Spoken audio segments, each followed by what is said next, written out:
I made a video last year talking about why I love my hacked Vita, and some of the great functionality you can get only by hacking your Vita. Since then, there have been a lot more developments, and now there's even more reasons to go and hack your Vita. Let me start off though by saying that this video is not a guide how to hack your Vita. There are plenty of resources for that, although I do recommend going to Reddit Vita Hacks and checking out videos by the YouTuber Tech James. I found their guides super helpful. I wanted to share the reasons why I think you should consider hacking your Vita. Firstly, and most obviously, is emulation. With a hacked Vita you can emulate pretty much every retro console up to the N64. Recently a native Vita N64 emulator was released, and it is amazing. Within the space of 2 weeks it went from N64 games being a little bit buggy and slow, to being very much playable and looking great on the Vita screen. If you like retro gaming, a hacked Vita is simply brilliant. It's also great being able to have games like Birth by Sleep and Crisis Core finally on the Vita, which have been sorely missing from PSN. I've got RetroArch installed on my Vita, so I can play NES, SNES, Mega Drive, GBA, and games from many more systems all on the Vita. Look, I don't agree with pirating current games, but emulating old games that aren't available to buy, I think it's okay. Or emulating games that you've already bought and aren't available on PSN, again like Crisis Core, I think is fine as well. I'm sure many people that hack a device like the Vita are doing it to emulate games, and given how comfortable the Vita is to hold and the feel of the controls, I think it's the best system I've played for retro gaming. Recently, I've been doing streams playing Vita games, and that's possible thanks to my hacked Vita. You can connect it to a PC via USB and mirror the screen to the PC. This is an amazing feature. It's been hard previously to make videos about games like Little Big Planet or Uncharted because they use the front and back touch, so I haven't been able to take videos on my PS TV of these games. But now that I can use my hacked Vita and actually stream it to the PC, it's awesome as a YouTuber. It also means I can play some of these games on a bigger screen. It's great just having that option.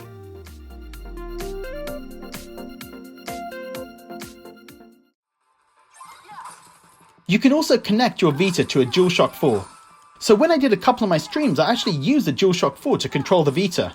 This again is a great feature, especially with streaming the video out to a screen. It makes the Vita essentially a hybrid console handheld like the Switch.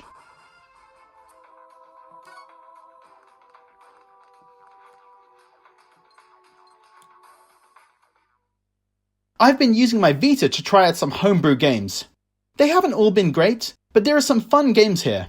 It increases the Vita's library, and it's just awesome that we have people willing to try their hand at game development on the Vita. I was talking to one guy who was learning to develop games by making them for the Vita. It's so cool that the Vita is an entry point for developing games, and there are some cool little titles out there if you're willing to look for them. Another feature that I love is that you can take screenshots of any game, even emulated games. That may not sound like a big deal, but I'm a big fan of taking screenshots, and some Vita games didn't even allow you to do that. I don't know why. You can also take screenshots of PSP and PS1 games, which I really like to be able to have like a collection of screenshots for games like Third Birthday or Crisis Core. I mentioned this on the previous video, but you can also overclock a hacked Vita, which will speed up gameplay and make games just run better.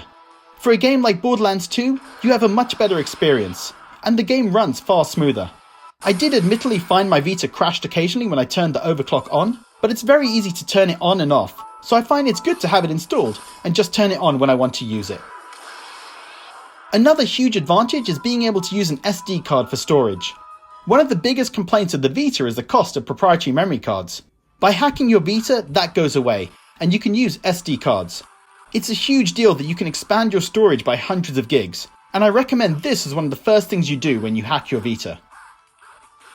Another feature I really appreciate is being able to transfer files via USB using regular Explorer folders. Going through Content Manager to transfer files was always a pain. This just makes it a lot easier. There are so many Vita games released in Japan that didn't make their way to the West, and thanks to some very talented people, you can download and install translation patches. Recently, a translation patch for Catherine was released, so if you, like me, were annoyed that it didn't come out to the West on Vita, you can now buy the card from PlayAsia and install the patch in English on your Vita. And there are so many other games out there that we didn't get in the West, that are now playable in English, like Dragon Quest Heroes 2, I Am Setsuna, the Trails in the Sky series, and Chaos Rings 3. This is one of my favourite features of hacking my Vita. A recent add-on has been released to improve the colour saturation in the Vita 2000 to make it look more like the OLED Vita. It's a small, but again, very cool feature. I haven't done this yet, but you can also create custom game bubbles for your games. I've seen some very cool bubbles used by other people, especially for PSP and PS1 games, where the icon bubble looks a bit basic and doesn't use the full circle. Another feature I haven't used, as my PC doesn't have an Nvidia graphics card, is the ability to stream from your PC to the Vita, so essentially you're remote playing from your PC to the Vita. That means you can play games from your Steam library on the Vita. It's not something I've been able to test, but it's a pretty damn awesome feature. There are other hacks and plugins. I haven't installed all of them yet, but the potential is massive with a hacked Vita compared to a non-hacked Vita, and it makes this already incredible device even better. Now, there are risks with hacking your Vita, and I recommend following a tried and tested guide when you do it. We're getting less and less Vita releases now, and this just increases the longevity of the Vita as a device to be used in the future. It does also make me wish that Sony had tried to introduce some of these features. The fact that some talented guys sitting at home could do all this where Sony ignored it will always be a sore spot for me.